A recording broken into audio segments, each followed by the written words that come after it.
Alhamdulillah, salatu wassalamu rasulullah wa ala alihi wa sahbihi wa wala wa la hawla wa la quwwata illa billahil aliyyil azim.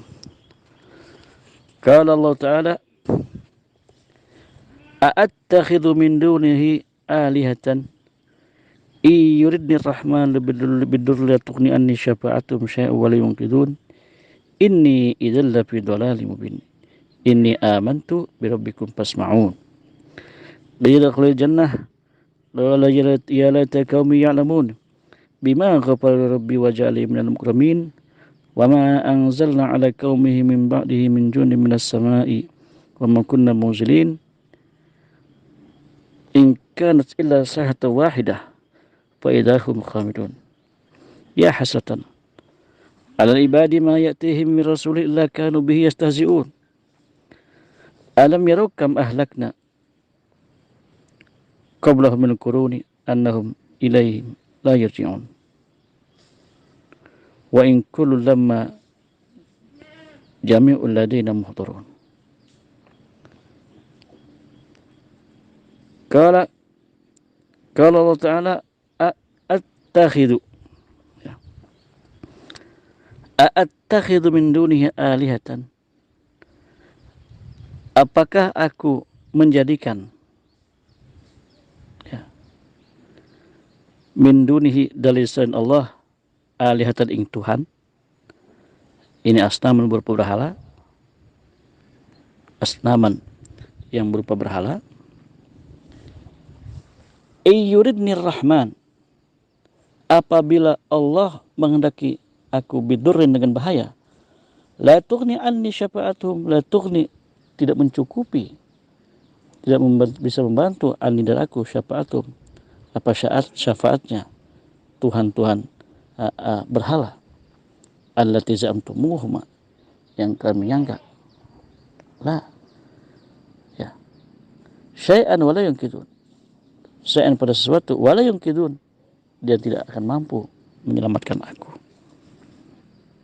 Inni idzal fi dhalalin mubin, inni kalau begitu, idan ya sesungguhnya aku, idan kalau begitu, ay in abattu ghairallahi, kalau aku menyembah selain Allah, inni idan kalau saja aku ini menyembah selain Allah, kalau begitu saya ini la fi dhalalin mubin, itu berada di dalam jalan yang sesat. Ya. Bayin. Inni amantu bi rabbikum fasma'un. Ini sesungguhnya aku amantu, aku beriman bi rabbikum dengan Tuhan kalian, fasma'un, maka dengarkanlah oleh kalian. Yaitu penjelasan kemarin tentang sikap seorang laki-laki yang datang dari Aqsal Madinah yang bernama Habibun Najjar. Ya. Kemarin sudah kita bahas bahwasanya Ashabu Yasin itu namanya adalah Habibun Najjar. Dia itu adalah orang yang beriman kepada utusan Nabi Isa alaihissalam. Ya. Maka ketika para utusan itu sedang ada masalah dengan orang-orang Antioquia, bermasalah dengan orang-orang Antioquia, dan mereka hampir saja mau dibunuh ketika tidak terima, ketika diajak beriman pada Nabi Isa, beriman tauhid pada Allah Subhanahu wa taala. Maka akhirnya mereka itu memusuhi para utusan Nabi Isa alaihissalam. Maka seorang bernama Habibun Najjar yang datang daripada jauh-jauh kampung sana mendengar hal tersebut, maka ia berlari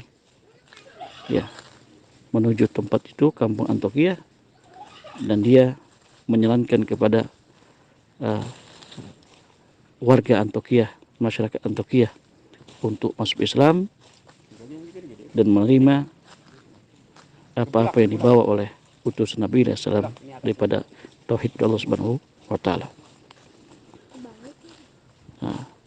Lalu orang-orang kampung itu kaget ketika Habibun Najjar mengajak orang-orang untuk beriman, sedangkan mereka tidak mau. Dia bilang, Oh, kalau begitu, apakah ente sudah beriman? Apakah ente sudah masuk agama Isa alaihissalam? Kata Habib Najjar, "Attakhidhu min dunihi alihatan.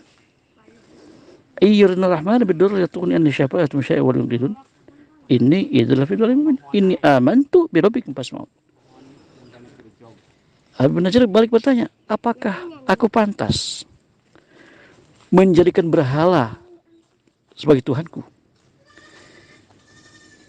Yang mana berhala tersebut tidak mampu melindungi aku ketika Allah menghendaki aku celaka,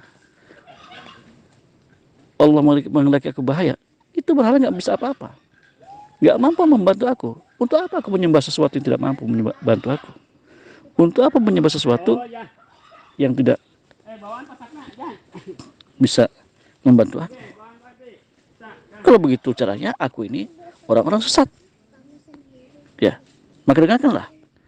Ya, inni amantu birabbikum fasma'un. Aku ini sekarang sudah beriman pada Tuhan kalian, ya Tuhan Nabi Isa alaihissalam, ajaran Nabi Isa alaihissalam.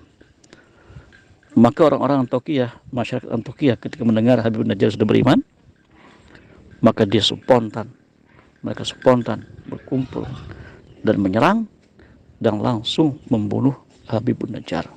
Nah, Habib Najjar ini yang disebut dengan Ashabu Yasin. Ya, Ashabu Yasin itu adalah Habib Najjar nama aslinya. Habib Najjar bin Musa An-Najjar. Jadi itu cerita Ashabu Yasin. Ada ceritanya kemarin kita bahas bahwasanya Nabi sallallahu alaihi wasallam mengirim 2 orang kaum Hawariyin ya untuk mengislamkan orang-orang Antiokhia. Ketika mereka tidak mampu, ya ditolak, Nabi Isa mengirimkan 1 orang lagi, Pak Zaz Nabi Thalithin, maka jadi 3 orang. Nah 3 orang itu yang pertama namanya Yohana, kedua Bulus, yang ketiga namanya Syamun. Nah, 3 orang berdakwah di situ selama 10 tahun di kampung Antiokhia. Tapi lagi-lagi mereka dikucilkan, diasingkan, bahkan disalahkan, sampai terdengarlah oleh Habib Najjar kejadian tersebut. Kejadian itu, maka Habib Najjar yang jauh-jauh dari ujung kampung sana mendengar bahwasanya utusan Nabi Isa tidak terima dan hampir mau dibunuh, maka Habib Najjar pun lari menuju mereka dan memberitahu pada orang-orang kampungnya, masyarakatnya, untuk beriman kepada utusan Nabi sallallahu alaihi wasallam. Tapi justru ketika mendengar bahwasanya Habib Najjar sudah beriman kepada mereka, justru orang-orang kampung semakin galak dan akhirnya dibunuh. Ya, Habib Najjar dan 3 orang utusan Nabi bisa dibunuh. 4-empatnya, maka mereka itu disebut dengan Ashabu Yasin. Ya, dan itu hikmahnya adalah, gambarannya adalah bahwasanya orang-orang yang berdakwah kapanpun dimanapun memang begitu ceritanya, selalu mendapat perlawanan dari masyarakat yang diterima, bahkan mereka tidak segan-segan membunuh ya ketika mereka tidak mau mengakui utusan, tidak mau menerima ajaran yang mereka ajarkan. Nah, hal ini ya, ini Allah ceritakan kepada Rasulullah bahwa saya Muhammad, kau jangan kecil hati ya, ketika engkau ditolak oleh orang Quraisy dalam dakwahmu, kau jangan kecil hati. Dulu zaman Nabi Isa alaihissalam, sebelummu ya, 3 orang dibunuh karena menyampaikan syariat Islam, karena menyampaikan tauhid ya. Habibun Najjar orang baik dengan masyarakatnya supaya masyarakat selamat semua, justru dibunuh oleh mereka. Ya sama, jadi kau jangan kecil hati, jangan sakit hati, jangan kecewa. Ayo dakwah ya, insyaallah ya, Allah Subhanahu wa taala memberikan kekuatan kepada kita ketika kita mendapatkan cobaan dalam berdakwah, cobaan dalam melakukan kebaikan ya. Itu semua yang sudah sunnatullah, maka semakin banyak cobaan yang kita dapat, semakin besar pahala kita dapat. Semakin banyak cobaan yang kita dapat, rintangan yang kita dapat, insyaallah semakin besar kebalasan kita ya. Orang dakwah itu tidak ada ruginya. Orang dakwah itu tidak ada ruginya. Kalau dia dakwah nggak hasil di dunia, pahala dia dapat. Kalau dia dakwahnya berhasil di dunia akhirat dia dapat. Makanya orang perang fisabilillah itu nggak ada ruginya. Kalau menang alhamdulillah dapat ghanimah, keuntungan, dapat nama baik, jadi kuat, ya surga. Dan kalau dia mati pun tetap neraka surga, jadi nggak ada ruginya. Makanya beruntung orang-orang yang punya sifat, punya keinginan untuk berdakwah fisabilillah dengan apa saja, dengan cara apa saja. Yang penting ada kebaikan kita untuk menyumbangkan kemampuan kita dalam membantu dakwah Allah Subhanahu wa taala. Maka mudah-mudahan Allah Subhanahu wa taala memberikan taufik hidayah kepada kita semua sehingga muncul dalam keadaan kita sifat, ya, keinginan untuk berbuat baik, memperjuangkan agama ini dengan semampu kita. Apa kita bisa mengajar, kita bisa menginfakkan harta untuk dakwah, apa kita untuk bisa meluangkan waktu kita untuk ikut pengajian, itu dakwah juga. Mengajak orang untuk berdakwah, untuk mengaji, itu dakwah juga. Mengajak anak istri kita untuk beribadah, untuk mempelajari agama Islam, itu dakwah juga, ya.